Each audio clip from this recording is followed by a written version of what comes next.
we are asked to evaluate the expressions. The first expression is inverse cosine of cosine pi over 3. We begin by simplifying the innermost expression of cosine pi over 3.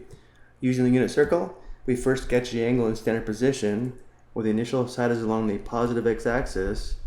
At the rotating counterclockwise pi over 3 radians, this is the terminal side.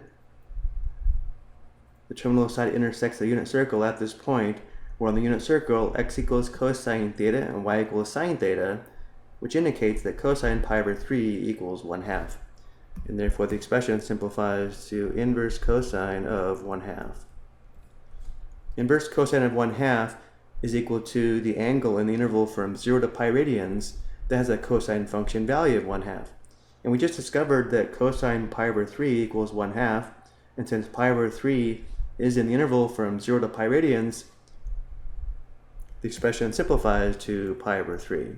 Notice for this first example, the expression simplifies to the angle of pi over 3, which is the same as the angle in the original expression. But we need to be careful because this will not always be the case, which we will see in these next three examples. The next expression is inverse cosine of cosine 11/6 pi radians. We begin by sketching 11/6 pi in standard position. This is the initial side, and rotating counterclockwise 11/6 pi radians brings us to here, where this is the terminal side. Notice how the terminal side intersects the unit circle at this point, where x equals square root 3 divided by 2, which indicates cosine 11/6 pi is equal to square root 3 divided by 2. The expression simplifies to inverse cosine of square root 3 divided by 2. And now to simplify inverse cosine of square root 3 divided by 2, we need to find the angle from 0 to pi radians that has a cosine function value of square root 3 divided by 2.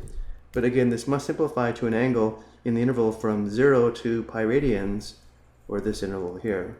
And notice how the angle of 11/6 pi radians is not in this interval. And therefore, to simplify this expression, we need to find the point on the unit circle in this interval where the x-coordinate is equal to square root 3 divided by 2, which is this point here.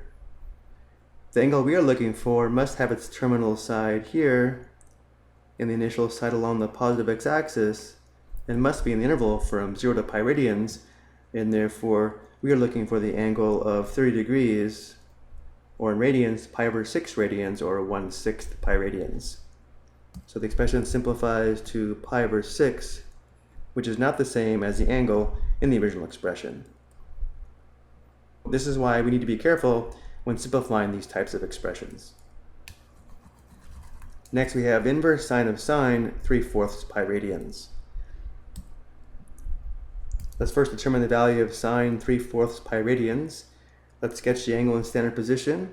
This is the initial side, this is the terminal side, with a counterclockwise rotation. Notice the y-coordinate is square root 2 divided by 2, which indicates sine 3/4 pi radians is equal to square root 2 divided by 2. The expression simplifies to inverse sine of square root 2 divided by 2.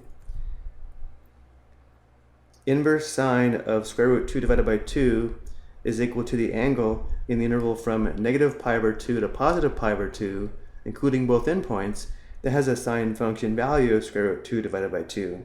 So notice how the angle of 3/4 pi is not in the required interval. The angle must be in the interval from 0 to pi over 2 radians, including pi over 2, or from 0 to negative pi over 2 radians, including negative pi over 2.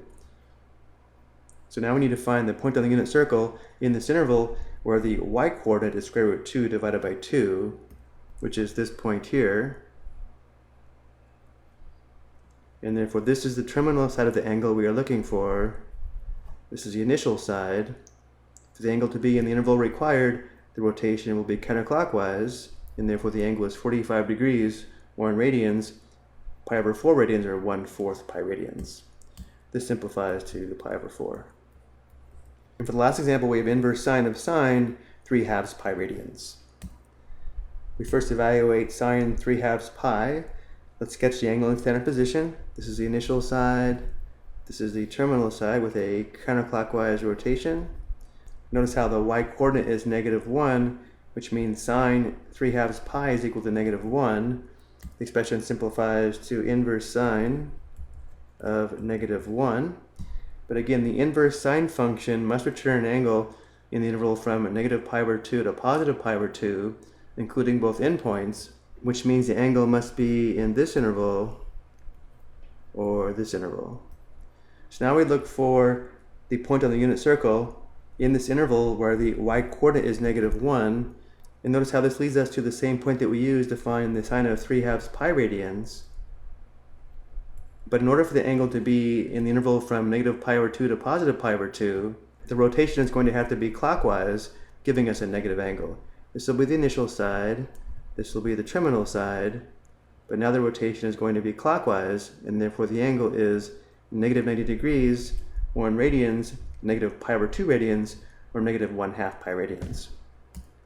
And therefore the expression simplifies to -π/2.